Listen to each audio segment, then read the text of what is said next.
Wait skip ചെയ്ത് പോകരുത്. നോക്കാം, നമുക്കൊരു കൺഫ്യൂസിങ് ക്വസ്റ്റ്യൻ നോക്കാം. ഇവിടെ എന്താ √36% ഓഫ് 60. നമ്മൾ എല്ലാരും എന്ത് ചെയ്യും? √36നെ റൂട്ട് എടുക്കുമ്പോൾ എന്ത് സംഭവിക്കും? 6% ഓഫ് 60 എന്ന് എഴുതും. ഇതെന്താ? തെറ്റാണ്. കാരണം എന്താ? ഇവിടെ പെർസെന്റേജ് എവിടെയാണ് വരുന്നത്? റൂട്ടിന്റെ അകത്താണ് വരുന്നത്. അപ്പൊ അമ്മ എന്ത് എഴുതണം?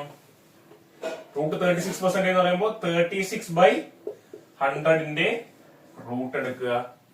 36/100ന്റെ റൂട്ട് എടുക്കുമ്പോൾ നമുക്ക് എന്ത് വരും? ഇവിടെ 6/10 എന്ന് വരും ഇല്ലേ?